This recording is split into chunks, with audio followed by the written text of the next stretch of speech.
Olá meninas, sejam bem-vindas. Vamos dar continuidade no pilar da atividade física. É assunto diabetes. Já viram que eu gosto muito desse, não é? E eu acho de fundamental importância vocês perceberem bem o que é essa doença e como é que vocês podem intervir na saúde de pessoas próximas de vocês, porque hoje em dia é quase impossível não ter ninguém perto de nós que seja diabético tipo 2, como até na vossa própria saúde, se algum dia se depararem aí com um quadro de pré-diabetes ou até de diabetes, tá bom? Então, vamos lá, eu já falei inicialmente o que era o diabetes e já vos expliquei a diferença entre o diabetes tipo 1 e o diabetes tipo 2 e também já vos disse que o diabetes tipo 2 é o mais prevalente em todo o mundo, é uma doença gravíssima que ocasiona uma série de outras doenças, não é? Que vêm associadas a essa disfunção na absorção da glicose e também é uma doença silenciosa, portanto, a pessoa só vai se aperceber que está com a doença quando ela já está em estágios avançados e as complicações já estão instaladas. Também vos disse que o diabetes tipo 2, o principal problema, né, do diabético tipo 2 não é na liberação da insulina, porque o diabético tipo 2 produz insulina no pâncreas, mas é uma dificuldade da ação dessa insulina junto à célula. A célula que tem a membrana, não é? Que é lipídica, ou seja, de gordura, e precisa, sob a ação da insulina, que essa glicose que está no sangue passe para dentro. E para passar para dentro, precisa de um transportador, de um Uber. E esse Uber quem é? É o GLUT4. E esse GLUT4 só é estimulado pela via do exercício. Quando fazemos atividade física, a atividade física não só aumenta a quantidade de GLUT4, como também aumenta a liberação, que ele fica numas vesículas dentro da célula para a membrana, para poder transportar a glicose para dentro da célula. E também vos disse que, além de transportar para dentro da célula, a glicose tem que ir lá permanecer. E para que ela não saia de lá, fique quietinha, tem uma outra enzima, que é a hexoquinase, que também é estimulada pela atividade física, que segura a glicose lá dentro. Então, eu expliquei a vocês esse mecanismo, então, que acontece no diabético tipo 2 e já dei aí algum spoiler dizendo que a atividade física vai de alguma maneira interferir aí nesse mecanismo de absorção. E então, Vanessa, e agora? E qual é o tratamento então para o diabetes tipo 2? O que a gente faz? O tratamento convencional é feito à base de remédios. Eu vou vos agora citar alguns remédios de maneira assim rápida e sucinta e vou vos dizer o que é que cada remédio, cada medicação faz.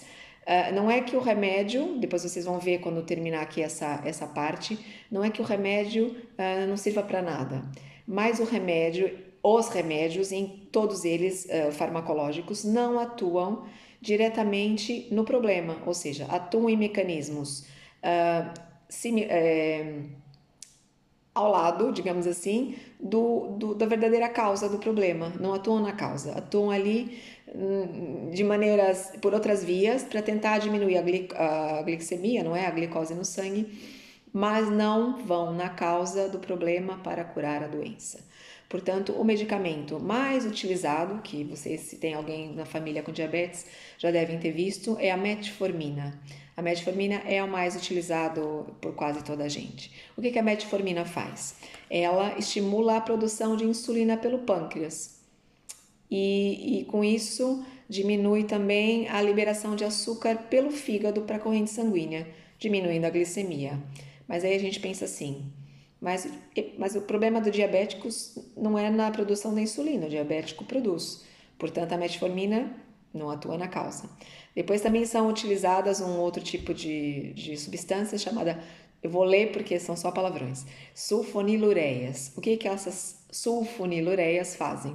A mesma coisa, aumentam a produção de insulina no pâncreas, na tentativa de diminuir a glicemia por esses mecanismos de inibição da produção e da liberação de glicose pelo fígado. Não é naquela causa, naquele problema que a gente viu ali do diabético tipo 2, que essa medicação também atua. Tem as meglidinas, outro palavrão, fazem exatamente a mesma coisa, aumentam a produção da insulina pelo pâncreas, tudo igual, mas tem uma atuação mais rápida e mais curta, né? liberam menos e de maneira mais rápida, digamos assim. Tem umas outras substâncias, que vou só dizer a sigla, que são os TZDs, que esses tentam melhorar a insensibilidade à ação da insulina. Não são como os outros que atuam no pâncreas. Mas tem uns efeitos colaterais não muito desejáveis. Eles aumentam o risco de fratura e também aumentam o risco de doenças cardiovasculares. Ora, se a gente pensar que 66% das mortes em diabéticos são por doenças cardiovasculares, e esse medicamento aumenta a chance da pessoa ter problemas cardiovasculares, eu acho que também não é uma boa opção, segundo a minha opinião. E depois, continuamos aqui com a medicação. Temos também os inibidores da degradação de incretinas, não interessa. O que eles fazem? Eles tentam contrapor a produção da insulina e do glucagon, que é um hormônio antagônico. Então, a insulina vai ser liberada e produzida no nosso corpo quando o açúcar está alto no sangue, né, para pôr o açúcar para dentro da célula, e o glucagon é o contrário. Quando nós estamos com hipoglicemia, com falta de açúcar no sangue, o glucagon aumenta para tentar captar a glicose e a pessoa, né, não desmaiar, ter aí combustível, digamos assim. E esses inibidores aí da degradação de incretinas tentam fazer isso, mas não vão naquele mecanismo de absorção através do GLUT4 e nem nada que se pareça. Vão só tentar aí uma outra via, não vão à causa. E há também as incretinas, que atualmente, nos últimos tempos, andaram muito na moda, que tem o Victoza e o Saxenda, e o mais famoso aí é o tal do Ozempic, que estava aí esgotadíssimo em todas as farmácias. O que eles fazem?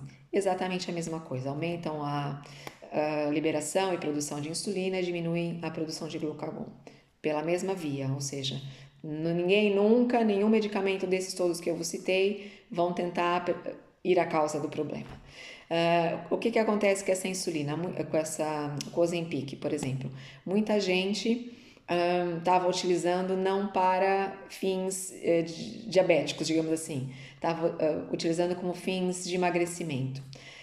Só que a eficácia é muito pequena. Os estudos apontam para que as pessoas que tomam Ozempic perdem 5 quilos em um ano. Somente 5 quilos, míseros 5 quilos. Só que os efeitos colaterais são muitos, que a pessoa pode não só causa umas náuseas horrorosas, essa medicação, uma pessoa pode desenvolver uma pancreatite, ou seja, uma inflamação do pâncreas e até vir a óbito por causa disso, que o pâncreas deixa de funcionar e depois tem uma complicação muito grande a nível sistêmico. Então, acho que não é uma boa estratégia também, nem para diabéticos e nem para quem quer emagrecer.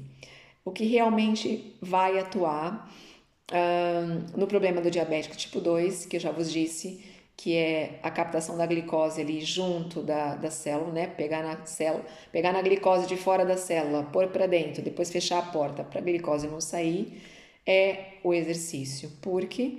Porque de 70% a 90% da captação da glicose, já vos disse também nos vídeos anteriores, acontece no tecido muscular.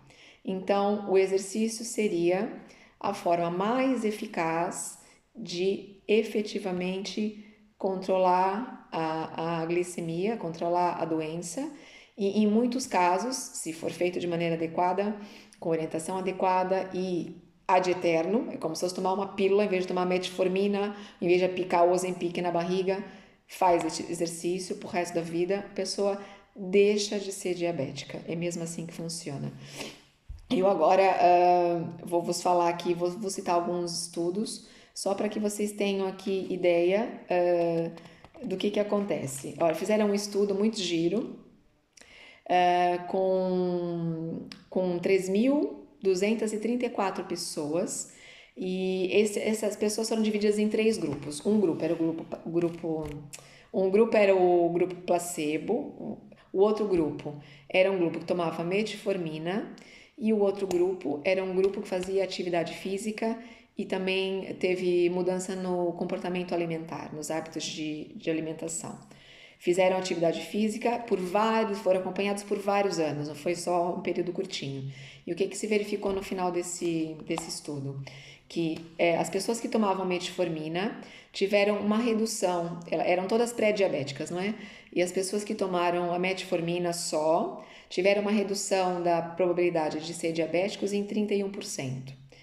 As pessoas que fizeram atividade física e mudaram os hábitos alimentares tiveram uma redução no risco de ser diabético em 58%.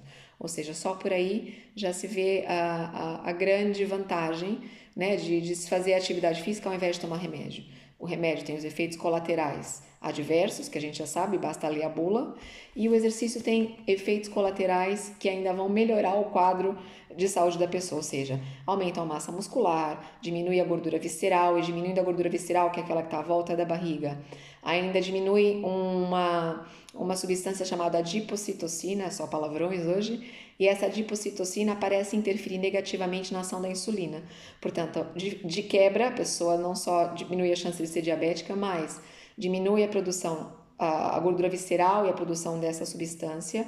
Também diminui os riscos de depressão, diminui o perfil lipídico das gorduras, dos triglicéridos, do colesterol, enfim, diminui os riscos de ser depressivo. Só tem os efeitos bons. Os colaterais do exercício são só perde peso, né? São só os efeitos benéficos do exercício. Os efeitos colaterais são efeitos benéficos, enquanto os efeitos colaterais do remédio nem sempre são os melhores, né? Basta qualquer pessoa, se lesse a bula de uma medicação, jamais punha nada na boca, nem Benuron, nem uma pastilha para dor de garganta, para nada. O que eu queria vos falar agora para finalizar esse vídeo é mais um estudo que o que foi verificado? Que o sedentarismo é um fator, aliás, é o maior fator de risco para desenvolvimento do diabetes. Um outro estudo, o que fizeram?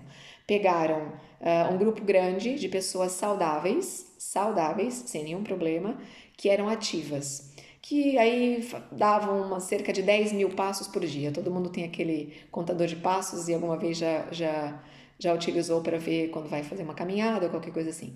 Então, essas pessoas eram saudáveis e faziam 10 mil passos de caminhada, né, por dia, ou corrida ou caminhada.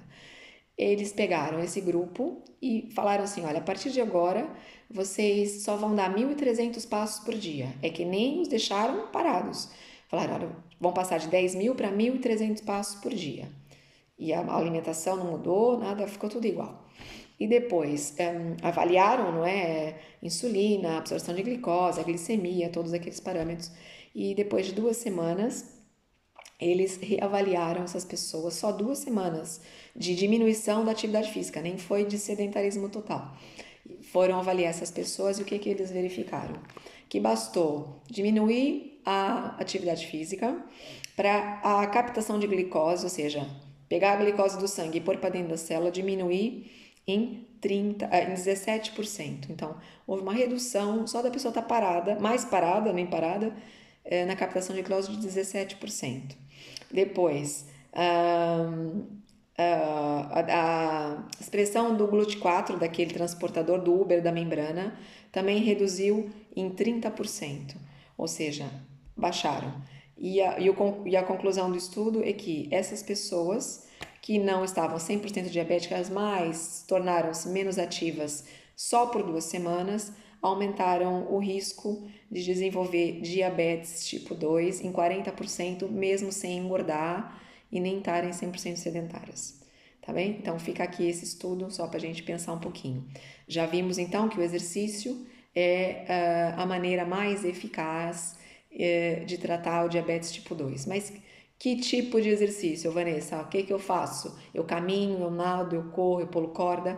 E é disso que nós vamos tratar no próximo vídeo, tá bem? Vamos falar quais são os exercícios e como é que devem ser feitos e por que devem ser feitos para que a gente tenha efetivamente um controle da causa do problema e, quiçá, a cura da doença, tá bom? Um beijinho, até já!